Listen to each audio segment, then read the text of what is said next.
ରାଧେ ରାଧେ। ଆଜି ଆମ new episode କିଛି କଥା କିଛି କବିତାରେ ଆମେ ଗୋଟେ ସ୍ୱାଗତ ପାଇଛୁ। ତାଙ୍କ ବିଷୟରେ ଆମେ ବହୁତ କିଛି ଶୁଣିଥିଲୁ। ଆଜି ବହୁତ ଦିନ ପରେ ତାଙ୍କୁ ପାଇଛୁ, ବହୁତ ଖୁସି ଲାଗୁଛି। ଆସନ୍ ଆମେ ତାଙ୍କ ବିଷୟରେ ଜାଣା। ତୁମ ନାଁ କାଣା? ମୁକେଶ ଚୌଟିଆ। କେତେ ପଢୁଛ କି? ପଞ୍ଚମ। ପଞ୍ଚମ। ତୁମ ଗାଁ କେନ? ଭୋଜପୁର। କେନ୍ ସ୍କୁଲ ପଢୁଛ? ଶ୍ରୀ ଶ୍ରୀ ଜ୍ଞାନ ୟୁନିଭର୍ସିଟି। ଜ୍ଞାନ ୟୁନିଭର୍ସିଟି ପଢୁଛ। ଏବେ ତମେ କାଣା ମାନେ କେନ୍ ପରୀକ୍ଷା ଲାଗି ରେଜଲ୍ଟ ଦଉଛ? ଏବେ ନବୋଦୟ। ନବୋଦୟ ପରୀକ୍ଷା ଲାଗି। ତ ତମେ କେନ୍ କେନ୍ ବହି ପଢୁଛ କି ଏଇଟା? ଓଡ଼ିଆ। ଓଡ଼ିଆ ତାପରେ ଇଂଲିଶ ପରିବେଶ। ମାନେ ପଢୁଛ। ଆଉ ତମେ କାଣା କରବା ଭଲ ଲାଗ୍ସି ଆଉ?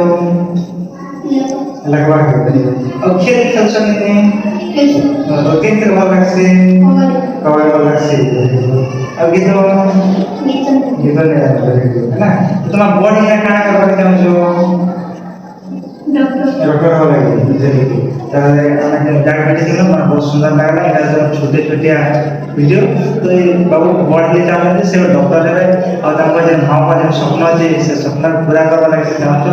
ତ ଆମେ ଆଶା କରୁଛୁ ଭଗବାନ ଠାରୁ ପ୍ରାର୍ଥନା କରୁଛୁ ସେ ତାଙ୍କର ସ୍ୱପ୍ନ ପୂରଣ କର। ଆଉ ନେକ୍ସଟ ଭିଡ଼ିଓରେ ଆଉ ଗୋଟେ ଆପଣ ପାଇବେ।